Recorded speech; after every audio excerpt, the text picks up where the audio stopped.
આ દારૂ ત્યાં આગળ બહુ વેચાય છે, એના લીધે અમે લોકોએ આવું કર્યું છે કે અમાને ત્યાંથી રસ્તો મળે, કેમ કે આતા જતાં બહુ પ્રોબ્લેમ થાય છે. નાના નાના બાળકોને લઈએ આવીને જઈએ છીએ અમે ત્યાંથી, તો આ છોકરાઓ બહુ નાના નાના છે, આવીએ જઈએ છીએ તો પછી નાની નાની બાળકો છે તો આવવા જવામાં બહુ પ્રોબ્લેમ થાય છે અમને. આવવા જવામાં બહુ પ્રોબ્લેમ થાય છે, તો એના માટે અમે લોકોએ આવું કર્યું છે કે અમને રસ્તો મળે ત્યાંથી અને આ દારૂ ત્યાંથી બંધ થાય. કેટલા સમયથી ધંધો ચાલે છે દારૂનો? અને આ સમય તો મારે લગ્ન કર્યા મને 12 વર્ષ થયા છે, એના પહેલાંથી આ ચાલતું હશે, પણ મારે આમના આવી છું મેં 12 વર્ષ થયા છે મને લગ્નને, ત્યારથી મેં આ જોઉં છું કે ત્યાંથી આવું બધું બહુ ચાલે છે. ધતિંગો બહુ જ તકલીફ થાય છે, આવવા જવામાં બહુ જ પ્રોબ્લેમ છે.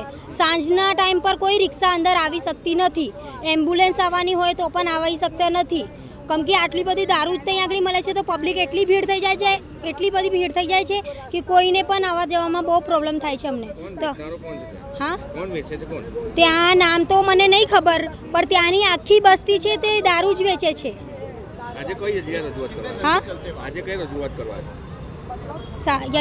મારા એરિયામાં નાના બાળકો ફરતા હોય છે, આવતા જતા હોય છે, બેફામ એ લોકો દારૂ વેચે છે નાના છોકરાઓને સ્કૂલ જવા માટે.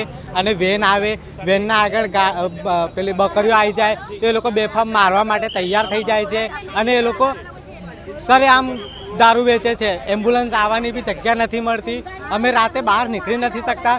છોકરીઓ જાય તો કોમેન્ટો પાસ કરે, પીધેલા માણસો કોમેન્ટો પાસ કરે, અમને કંઈ ખબર નથી પડતી કે ક્યાંથી આવે છે ક્યાંથી નથી આવતા. પણ અમારા નાના બાળકો છે એ લોકોને તકલીફ ના પડે એટલે આજે અમે આ ધરના પર અહીંયા આવ્યા છે, બીજું કાંઈ નથી કેવું. બસ,